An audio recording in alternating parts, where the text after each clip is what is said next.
kalmaan jalqabna afaanuma keenyaan jalqabnee dubbisna aba jennee kaana kalmaan jalqabna afaanuma keenyaan jalqabnee dubbisna hiriyoonni kiyyeessa deemanaadha hawwii oo hin taphanna kottu asumatti taphanna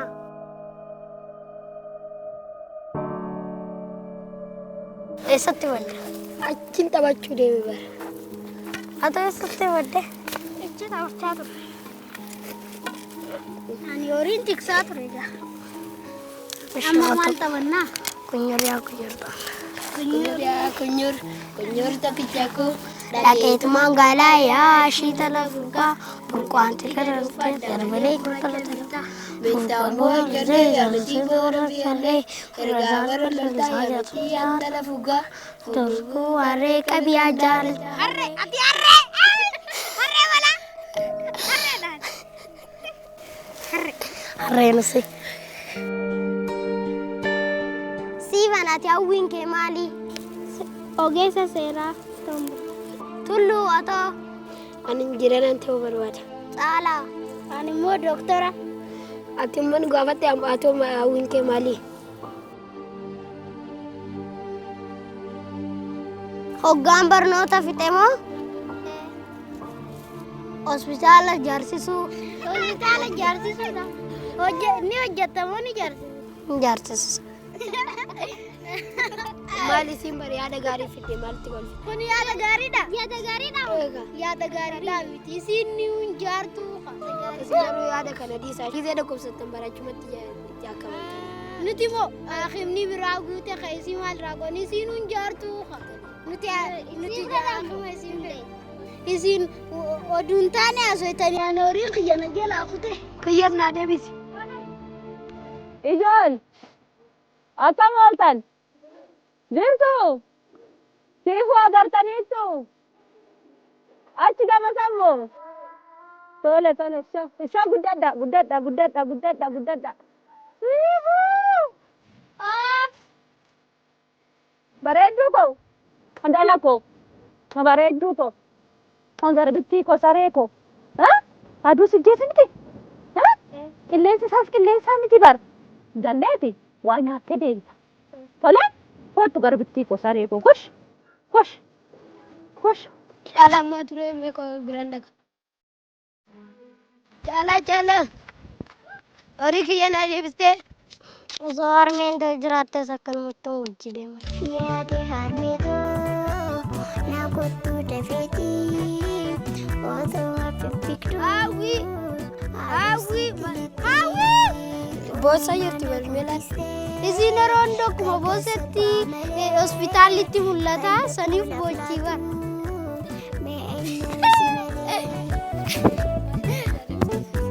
yaada gaarii yoomsa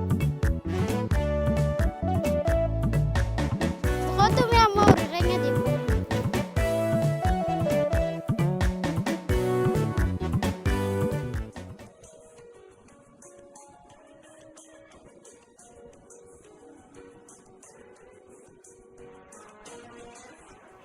yaa gurbaayoo dachaasi achi horii dachaasi achi maal godhu ijoolleen bara kana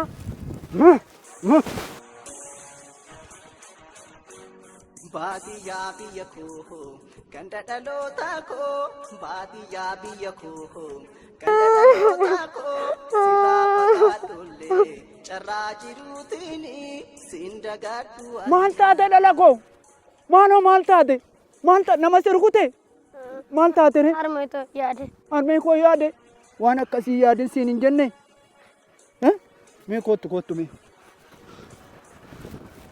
laalu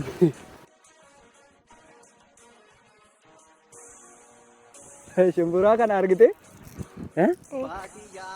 na jalaan beela iniiti ila shumburaa kana heeyye anuu maalasii godha beekta amma magaalaa nan bu'aa magaaladha waan ati barbaaddu waan bareeda saasii bita kopheellee siifan bita uffatallee siifan bita tole atoo mee maaluma naa gootame barumsa keetiin cimtuu taate Mee ati immoo maal laa goota mee hawwii koo? Hospitaalaan nuuf ijaara. Hospitaala. Hospitaala nuuf ijaarta? Ayyee. Wayyaa si jaaladha tole. Anuma kan isa siin jedhe laali. Kophee si bittee talaan dhufa. Amma dhageetti laali. Taphadhu dhaqiitti ijoollee wajjin tole. Waan akkanaa yaadin tole. Gandiyaa kakilee abaabiilee kiyyaa na duraa mul'ata een warra kiyyaa. Gochoon keenya guddaan gubbaan faarachuunsaa yaadaan na mul'ata dallaa bal'oo keessa.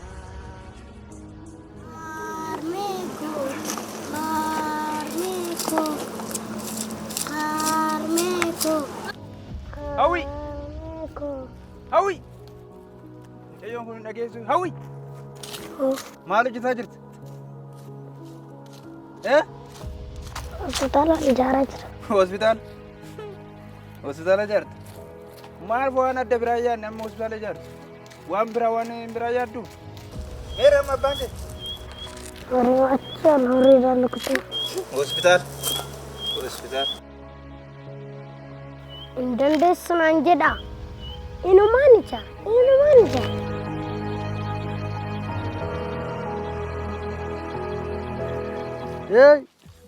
Abbaa hawwii!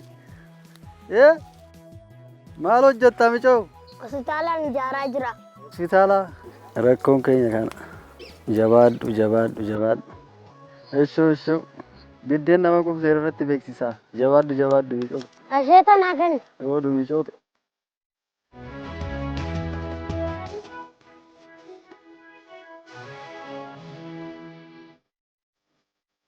Inumaan ijaara.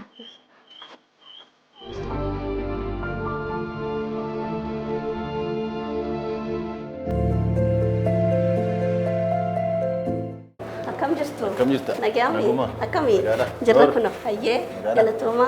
Akkam? Nagaami? Nagaa sagal. Akkam ree? Nagaa galata rabbii. Akkami? Nagaa. Maali Salimta maal si gargaaru? Egaa waan guddaan qabadhee dhufe mee wanta na ilaalaa.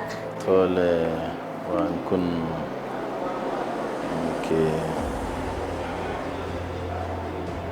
Mul'ata guddaan qaba. Hawwii guddaan qaba. baay'ee gaariidha. Baay'ee. Mul'anni kee mul'ata bareedaa deeggaramuu waan qabudha. Waan guddaadha. Nuyi si deeggarra. Amma garuu wanti nuyi gochuu qabnu kophaa koo murteessuu waan hin dandeenyeef koree waajjira lafaa kana wajjin ilaallee Ayyee. murtoo isaa si beeksisna. Torbee dhufuu deebitee hubachuu dandeessa. Ayyee.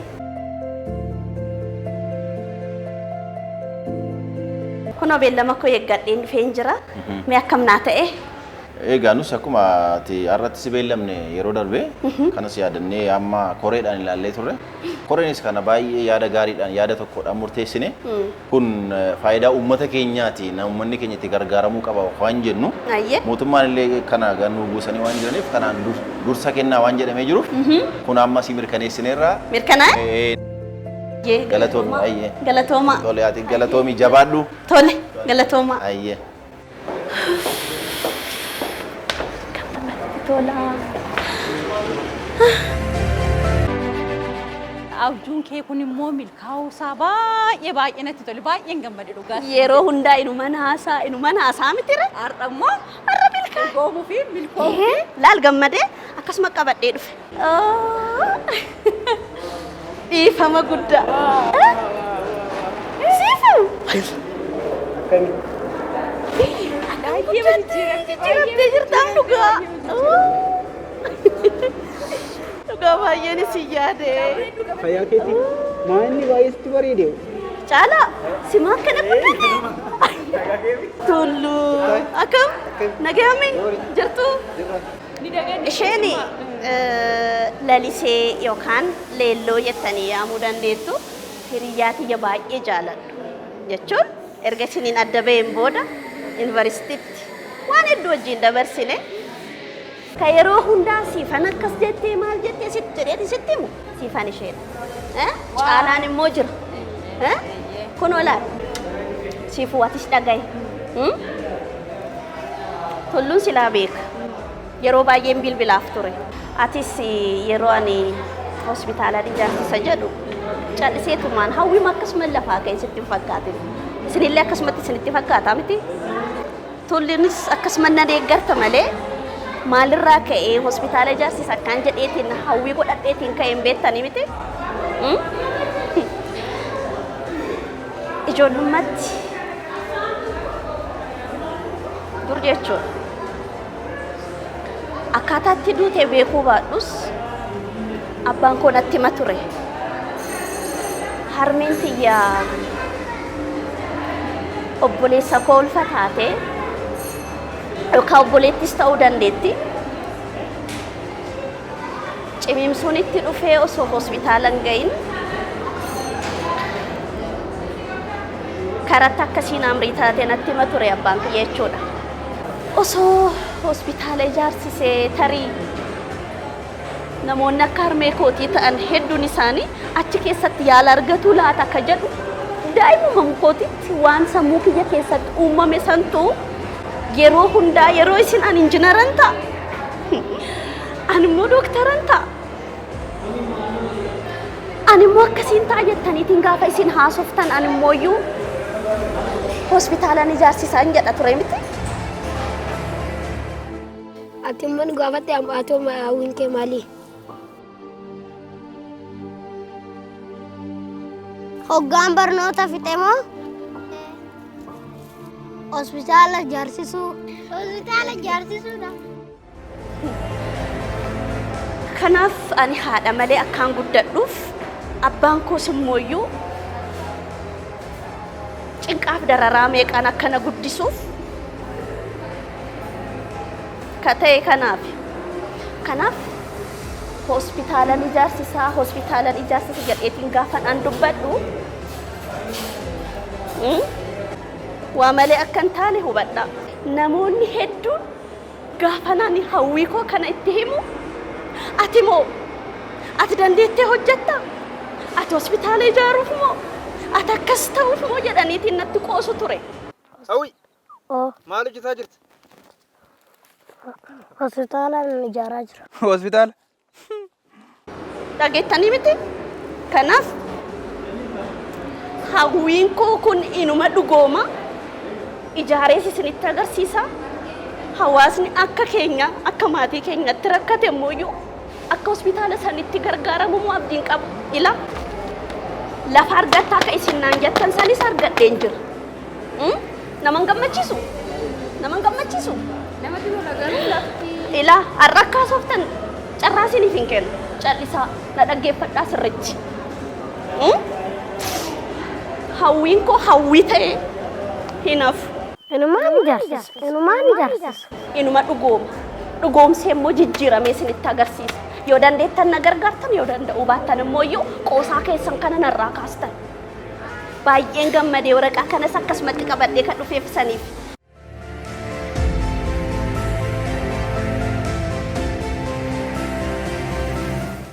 Wanti isheen nutti haasofte kunis baay'ee nama gaddisiisa.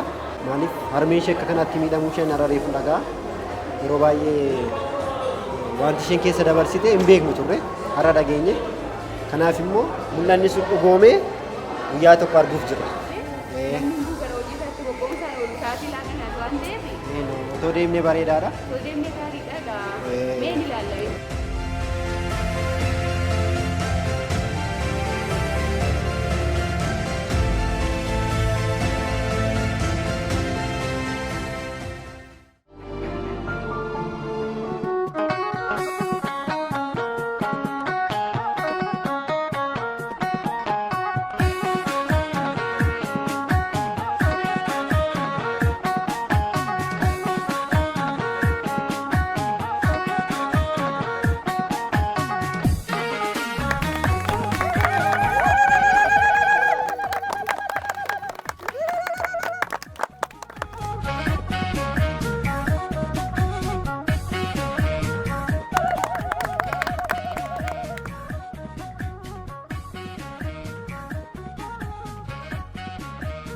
Kabajamoo obbo Fayyisaa Goobanaa itti gaafatamaa biiroo fayyaa kabajamtoota keessummoota keenyaa har'a asitti kan walitti qabamne hospitaala waliigalaa yaadannoo adde ayyaantuutiin moggaafame eebbisuu fi kanaaf immoo hundi keessan baga gammaddanii baga gammanne jechuun barbaada. Kanatti dabalee ergaanii dabarsuu barbaadu daa'imoliin yeroo baay'ee mul'ata gaarii qabu, hawwii gaarii qabu. Kanaaf akka maatiitti, akka uummataatti fi akka mootummaattis ijoollee mul'ata isaanii quucarsuu osoo hin taane mul'ata isaanii gabbisuu akka qabnu. Kanaaf immoo mootummaan keenyas akka addaatti gargaarsa addaa kenneefit ijoollee akkasii jajjabeessaa mul'ata isaanii akka isaan dhugoomsan gargaarsa guddaa taasisa jechuudha. Hedduu galatooma.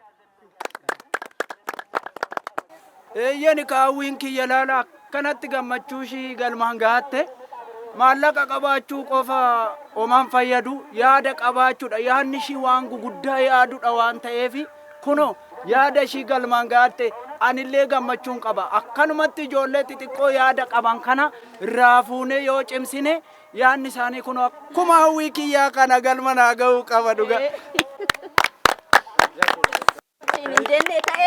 Ta'ee dubbiin dhuga. Mul'anni koo dhugoomee jiru. Eeyyeni qaba. Ay guddaadho ammallee naa cimi. Naa cimi sirriitti. Egaa namoonni na cinaa dhaabbattanii mul'ata koo kana akkaan dhugoomsuuf na gargaartan hunduu galatoomaa baga naa gammaddaniin isiniin jedha.